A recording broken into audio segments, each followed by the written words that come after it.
Okay, honorable tukwaniriza ogamba otya? Balamusiza liko nange amanya Sejirinya Muhammad Kampala wa kitundu kya Kawempe Road ndi wamu ne muganda wange Adamu Mulwana gumumanyinga kutoka kwa balabala loko lwajjo so lunaku lwaliro tubadde mu video shoot akwongera okutegeeza abantu Adamu Mulwana embeera gyalimu tajja funa budde kugenda ku radio kunnyonnyola abanene nalwala ndi bwenti obubaka bwonna obw'ebirwadde ebimuluma obwaba mutuusaako obuzibu buno bw'okubeera nga aba mu Obutwa bwonna abutadde mu Oluyimba. Era Oluyimba olwo mmanyi kati ye hiit egenda okuddako, era tusaba nnyo bwe banga bamaze okugita social media mugitambuze, TV zonna tusaba gundi eno Oluyimba luno mu luzannye, radio zonna mu luzannye, papasire muganda afe mulwadde yeetaaga obuyambi okubeera nga jjanjabibwa. Era kyensonga lwaki ndi wano naye olwaliro kubanga Adamu Mulwana ono emu ku basajja abatadde ttafaali mu music industry, ate n'abayimbi bayinza okwerabira nti Adamu Mulwana muyimbi. Kyova bagambye kansize ddala message yange mu luyimba, era oluyimba olwo mugenda kulwagala nnyo. Nkakasa yegenda okubeera video with the year kubanga eriso touching ennyonnyola embeera omusajja gy'ayitamu, ennyonnyola obulumi bwalimu. Nolwekyo tetwagala kubeera basiima ogenzi, twagala Adamu Mulwana obulamu bwe tubutaase ng'akyali mulamu. Because yeetaaga obujjanjabi, yeetaaga specialized medication mu nsi nga Kenya, oba kumutwala UK, oba kumutwala mu America, oba kumutwala mu Amsterdam, agende musajja afe abe ng'asobola okujjanjabibwa bulundemu obutwa buno bwe yaweebwa abantu batamanyi. Nolwekyo leero tubadde wano. Adamu ono yangattako nnyo ettaffaali nga ndi road councillor, nali neesimbyewo ate akalwako ke katuusa ku bubaka bwa parliament, musajja yambeererawo. Nolwekyo bw'abeera mu mbeera bw'eti sinza kutuula yadde nga nange ndi mulwadde naye ate ye embeera eyiye mbi nnyo okusinga ate ku yange. Nsonga lwaki ngambye sijja kutuula, era nkowoola baganda baffe bannabyabufuzi abamanyi nti Adamu ono musajja wa mugaso nnyo era yabagattako ettaffaali muveeyo. Lodimeeri Yasir Lukwago, Adamu nange yalwala, oyinza okuba badde tomanyi. Muganda waffe Yusufu Nsibambi, oyinza okuba badde tomanyi, Adamu yalwala.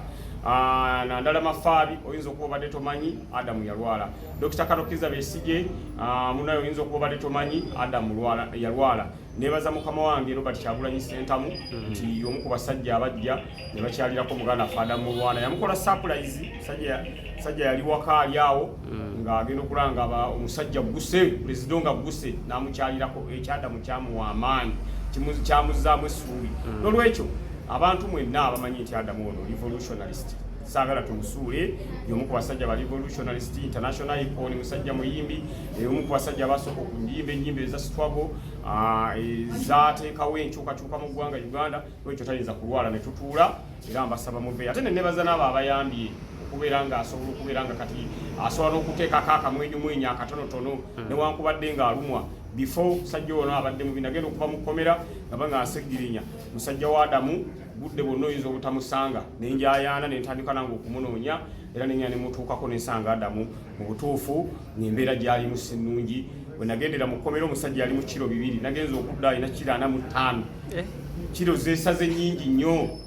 Kakati nenga nti kiro ezo zonna kyekizirya tugenda okukizuula nga butwa bwe bulya kiro z'omusajja. Nolwekyo tulina okulwana tulabe nga Adamu atereere, Adamu ayimbe musajja waffe, kubanga saagala bantu kujja lunaku luli nga Katonda ataddewo embeera endala mutandika okugamba mpadde amabugo ga 2,000 naye nga n'omusajja we yaleera omulwadde mwali musonda yadde 50,000. Bantu baagala nnyo okuwa amabugo bannayuganda.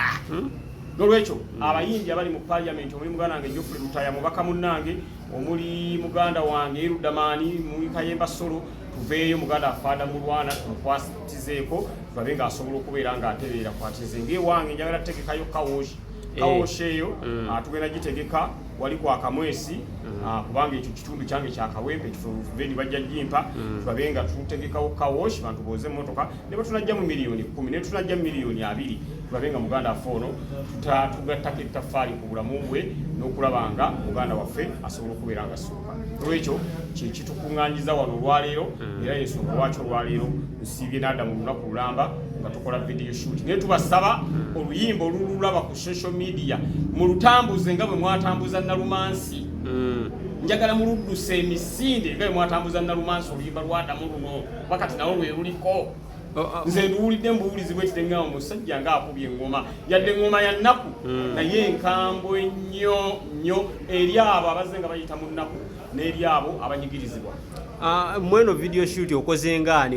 Mu video shoot eno nkoze nga omusawo era nze mbadde omusawo nga nze nzijanjaba muganda waffe Adamu nyumidde nno obusawo abantu mugenda kunyumirwa baganda bange mugenda kunyumirwa kubanga Sejirinya mugenda kugamba nti musajja ono leka yasoma na busawo musajja ono leka yasoma na busawo n'agaana kubeera ng'omulimu gwe teyagukola bukozi. Nkugambye nzijanjabye omusajja mugenda kunyumirwa. Naye olabika oyagala nnyo obusawo kuba ne bwakola eddwaliro wagamba ogenda somerera obusawo ojjanjabe ng'abantu. Lwaki tobusomerera? Obusawo mbwagala nnyo naye muganda wange nagenda otuukayo ebintu bitabo nga bingi ebitabo nga bingi babinkwasaamu awo naye nga Sejirinya n'amalako nze ali mu politics diocese ate nga mwenzijanjaba ne ngamba nti aha kiyinza okuwungiramu awo naye nga mbwagala nnyo. Okay.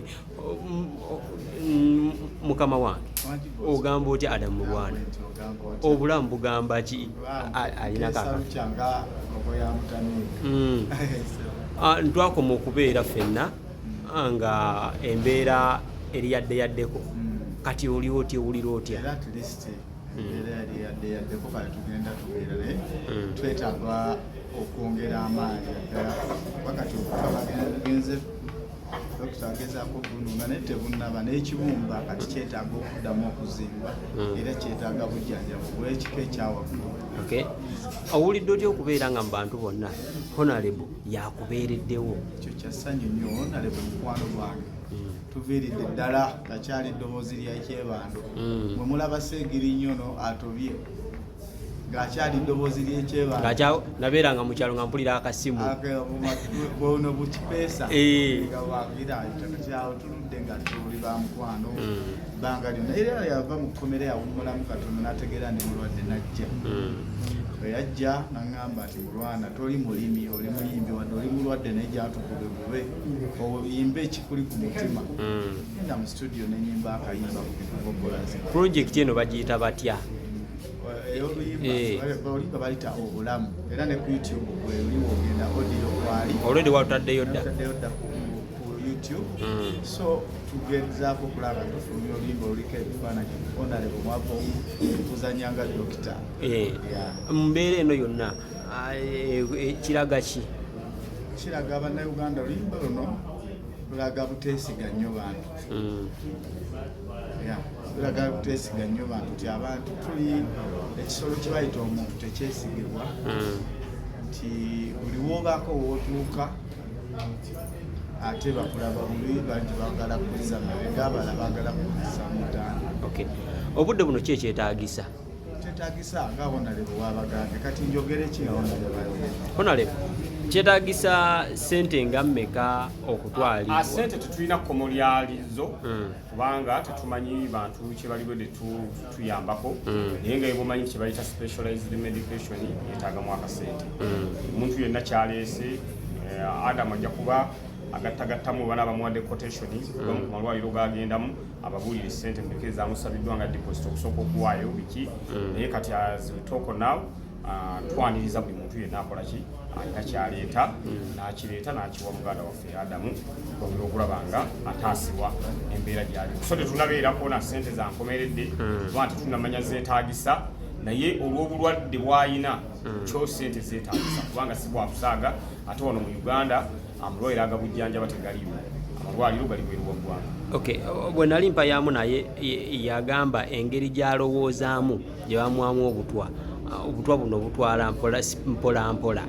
Abantu baali beeraliikirivu wagenda mu kkomera ne bagamba oyinza obeera nga wakomawo naawe nga naye baabukuwa wagenzeeko mu ddwaliro ne weekyekinga. Nze passport bagikwata bwe nava mu kkomera passport bagisigaza era nange nninda passport nga bagimpadde ngende nkola test eyo ey'obutwa detoxification test balabe kiki ekikola ki ekindi muno. Olwekyo obutwa si kintu kyakusaaga naye oluyimba lwa Adamu lunkutteko nnyo olw'ensonga lwogera ku muntu eyawa Adamu obutwa nga tamumanyi naye ng'agamba abantu babi bantu emitima gyabwe nga si mirungi nti omusajja abaddewo talina gwe yali akosezza talina gwe yali atwalidde mukazi talina gwe yali akozeemu kibi kyonna naye lwaki oli yayita mu nteekateeka bwetyo n'awaada mu Obutwa kugamba yensonga lwaki ayimba oluyimba olwo nti abantu si balungi abantu babi bayeekubamu ttooki bw'ati n'agamba sirina gwe nanyiiza sirina gwe nakosa okujjako ekinvunaanwa mpozi gatta ttafaali ku ggwanga lyange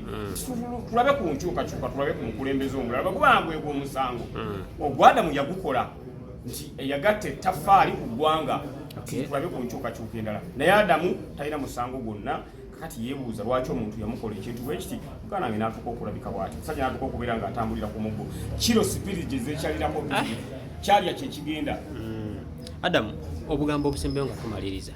Sirina bugambo bulyawo bw'amaanyi ebintu ebisinga onale babyogedde bawuliriza oluyimba. bawuliriza oluyimba. Okay. Yes.